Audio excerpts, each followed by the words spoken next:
ስሜ ማህደር ሰለሞን ይባላል። ዛሬ የመጀመሪያ ሴሚስተር ጨርሰው ውጤታቸውን ለማወቅና ምን አይነት ፕሮግረስ እንዳሳዩ ከዚህ በፊት የነበራቸው ነገር አሁን ላይ ያሻሻሉት ነገር ምን ይመስላል የሚለውን ነገር ከመምህራኖቻቸው ጋር ለመወያየት ነው። ስሜ መሳይ ታከለ እባላለሁ። የቦናፋይድ ስኩል ከመጀመሪያ ጀምሮ ሲጀመር ትምህርት ቤቱ የልጆቼ ከዚህ ትምህርት ቤት አስገብቼ ማስተምር ወላጅ ነኝ።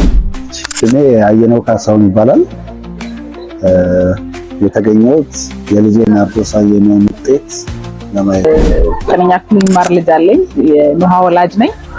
ዛሬ ካርድ ቀን ነውና ያንን ውጤት ላይ መጥቼ ነው። ፈርስት ኳርተር ሰከንድ ላይ በሶስቱም ልጆቼ ለውጥ አግኝቻለሁ። ምክንያቱም የመጀመሪያው እዚህ በአዲሱ ካሪኩለም በዚህ በኢንተርናሽናል ካምብሪጅ ካሪኩለም የመጀመሪያው ኳርተር ላይ ትንሽ ልጆች ግራ የመጋባትና ነገሮችን ከመጀመሪያው ጋር ተጋጭቶባቸው ሁለት አይነት ነገር ሆኖባቸው ነበር።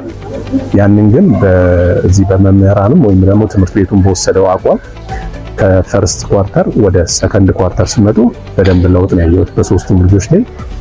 ባለፈው ዓመት እንግዲህ 8ኛ ክፍል ነበረ፣ አሁን 9ኛ ክፍል ነው።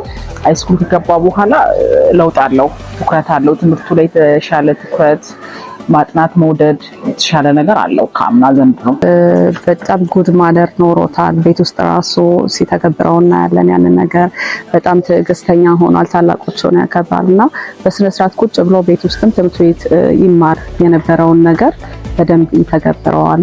በጣም ጥሩ መምህራን ያሉት አብረን የተማርናቸውም ያስተማርነውም መምህራን አሉ የሚባሉ መምህራን እንግዲህ በከተማ ውስጥ ያሉት እዚህ ትምህርት ቤት ነው ያሉት። መምህራን ከልጆቻችን ጋር በጣም ተግባብተው ነው ያሉት እና እንደ ወላጅ በጣም ሪስፖንሲብል ናቸው። ያ ነገር የኛ የወላጆችንም ኮንፊደንስ ይጨምርልናል ማለት ነው። በተለየ መልክ እያንዳንዱን ነገራቸውን እኔ ቤት ኖትስ ማድረጋቸውን ትንንሽ የሚመስሉ ነገሮች እነሱም እዚህ ይነግሩኛል። ያ ነገር ደስ ብሎኛል ማለት በዛ ደረጃ እንደሚከታተሉ። አንቺ ወላጅ ሆነሽ ቤት ውስጥ ትንንሽ የየዕለት ነገራቸውን ታያለሽ እና 2-3 ልጅ ነው ያለሽ እና እነሱ ግን የነዚህን ሁሉ ልጆች የየዕለት ነገራቸውን ያውቃሉ።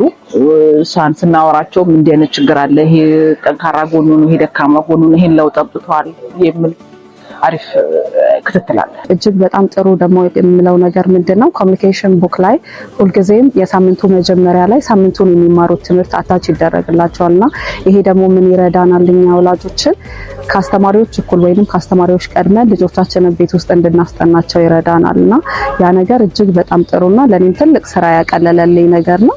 ምናልባት እንደ አስተያየት የምሰጠው ብዙ ትምህርት ቤቶች ላይ ኢንተርናሽናል ትምህርት ቤቶች ላይ